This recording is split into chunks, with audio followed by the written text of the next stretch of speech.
I've got some bad news. You might have heard about this, but there's been a number of YouTube channels, specifically automotive channels, that were recently hacked, and it appears that some of them might have been deleted.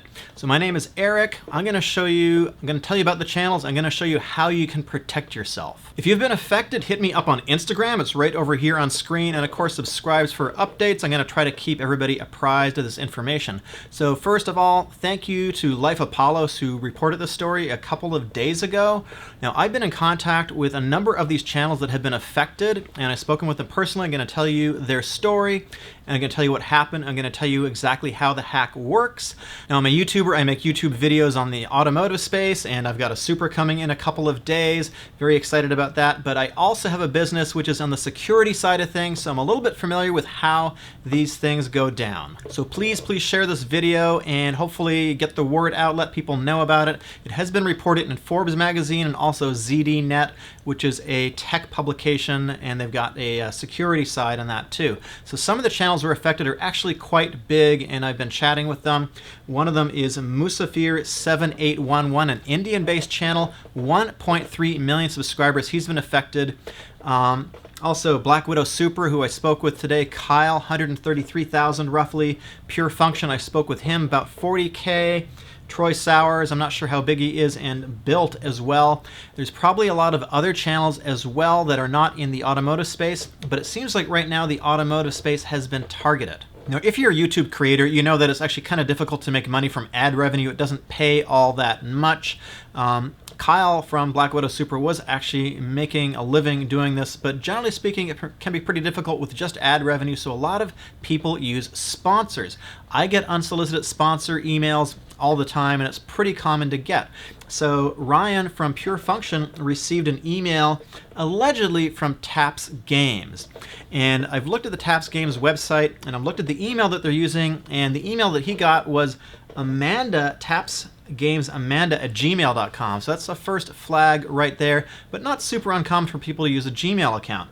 And basically what happened was Ryan and all these other people got into a negotiation to do a sponsored video, and this Amanda person, who is probably a Russian hacker, allegedly at Taps Games, said, great, let's exchange some money, $4,500. What I want you to do is download a video to your computer, and you're going to use that video as part of the sponsorship deal. So Ryan and a number of other people, they got this through email.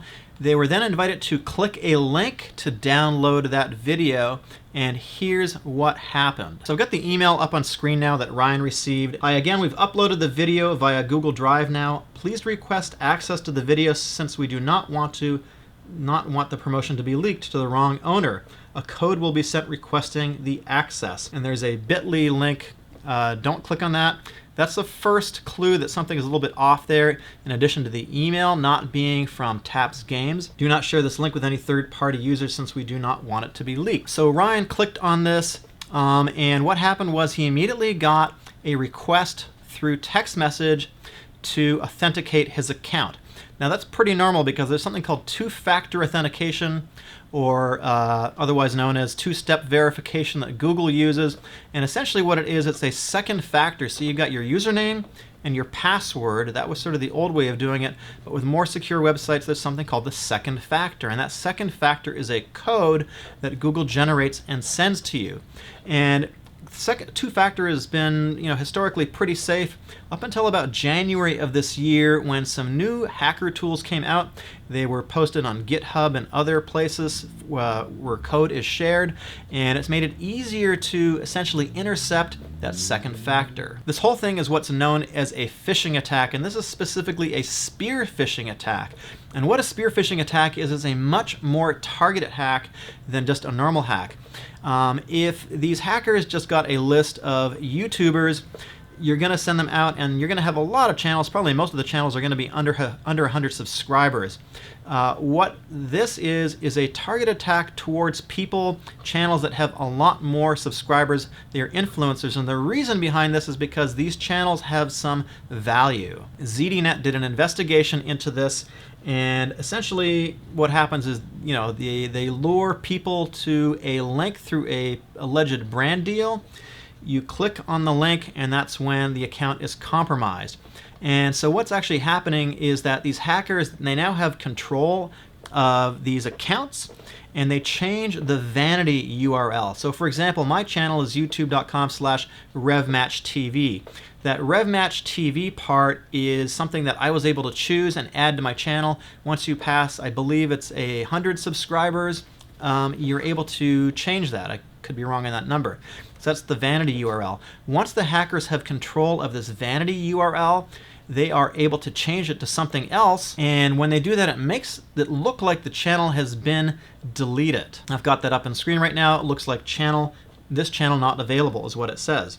And then what happens is these channels now go up for sale. So there's a black market in YouTube channels, if you can believe it. I guess it's not that surprising, because when you have a bigger channel, it is possible to generate revenue through AdWords, or Google Ads as they call it now, and through other sources. So these channels will go up for sale. Here is a screenshot of I guess it is like a Russian forum message board where these channels are for sale. Here's one, 104K YouTube, 22K subs YouTube channel, 1.3K subs YouTube channel, plus 200,000 views. So there's some value in that. So these channels are going up for sale.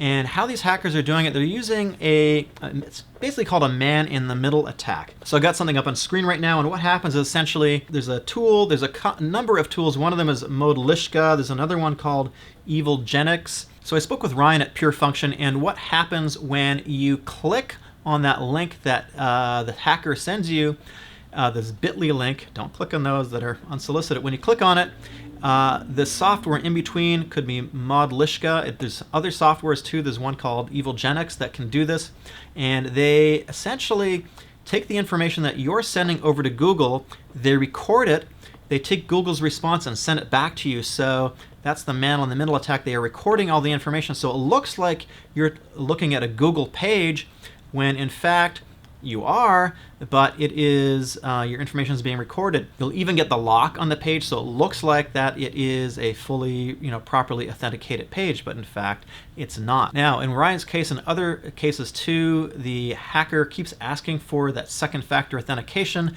They're saying, hey, can you give me the code? It's a 6-digit code, and if it is provided at some point, or even if it's not, apparently the hackers are able to collect these credentials. It's called a token, a security token, and it is essentially a cookie that sits in your browser. So if you're using two-factor authentication and you authenticate your account, you can keep it that way for about 30 days, and that is via a cookie. So this software like malicious basically intercepts that, and it's up on screen right now, and you can see once they've got that cookie, then they can log into your account and do whatever they want and put it up for sale on the black market. So what can you do to protect yourself? So first of all, if you're getting a lot of these emails, I ignore most of them. Most of them are garbage, basically. But if you get one that looks good, first look at the email and see if that lines up with the site that is purporting to send over, want to do the sponsorship deal with you. So in the case of Taps Games, so I went over to the Taps Games website and I pulled up the user support information, and it's usersupport@tapsgames.com. It's definitely not a Gmail account. So that's the first thing. Make sure that they line up. The second thing you want to do is perhaps, if you're getting serious about the sponsorship, get on a Skype call, get a phone call going with these folks. I think that's an important thing to do, especially if we're talking about more than just a small amount of money. But even if it's a small amount of money, probably it's worth getting into a phone call with these folks. If the amount of the sponsorship seems too high, that's a bit of a red flag too. This particular scam was offering $4,500, which is a fair bit of money for a channel in the $50,000 to $200,000 range. It's not unheard of, but it's definitely at the higher end, especially when you don't really get into much of a negotiation phase. If the negotiation is just all via email, it is in the high end. So if the money seems a little bit too good, that's another red flag. Now, a lot of people, if you're using the two-factor authentication, you're going to get an SMS text on your phone. That is less secure than using the Google Authenticator app. That's going to be a little bit better. A step above that, which is much better and is impervious to these types of attacks, is a hardware key like a YubiKey. I have one over there. I can't show it to you right now, but That basically you plug it into your computer, and that's the only way that you're going to be able to authenticate your Google account with that. Yes, of course, it comes with some restrictions, and it's definitely kind of create a little bit of impediment in your life, but that's going to be the only way you're going to be able to avoid having your account taken over by this method. Now, Google has been notoriously difficult to deal with. Kyle from Black Widow Super drove all the way to YouTube Spaces in Los Angeles, complained about it, and they basically told him there was nothing they could do. Pretty typical response. People are tweeting at Team YouTube. I would definitely do that if you're having an issue as well. But Google is really not very responsive to these types of issues with creators. I think they should be a lot more responsive. These are very important. They're very serious issues. This is a lot of a bigger deal than monetization, for example, of the 4,000 hours. I know a lot of people complain about that, but there's some pretty serious issues, and I think this should be pretty high up on the radar. After all, Google is a tech company. They are a security company at their heart. I think they should be protecting their users a little bit better. For example, if you have a Twitter account and you delete it, you're able to get it back. The account is not permanently deleted. They hold on to it for quite a number of days. I think it's at least 30 days, something like that. Maybe a little bit more, maybe even a couple of months. At Facebook, if you delete your account, you can get it back for quite a number of days too. At YouTube, Google, when you delete your account, it's done instantly, and that is a big problem, and that should be a pretty easy fix. So I think putting that fix in would really help ameliorate the situation. So if you're listening, YouTube, I would definitely encourage you to do something like that. I would also encourage you to look at these accounts. If you've been hacked, definitely contact me via Instagram down here. Let me know what your channel is or channel was. I should be able to get this to hopefully the right people at YouTube via a product specialist that I know. Should be a little bit better than just tweeting at Team YouTube. So definitely contact me if you're having an issue with that. Sorry for the unfortunate video today. I'm going to have more fun videos coming up. My Supra is on the way. Hopefully it's just one more day before I get it. We got some really exciting stuff. We're doing a build for SEMA. I've also got a Discord chat. It's down below. It's absolutely free. And I want to thank my Patreons for supporting the channel. They are all right up here on screen right now. You guys are super awesome. Patreons get early access to videos. Unfortunately, not this one. I need to get this one out really quickly. And other benefits like that. And I am opening up a merchandise store, and the old school patrons are going to get my merchandise for free because you've been supporting me for so long. Thank you. My name is Eric. See you in the next video, hopefully with a Supra this time.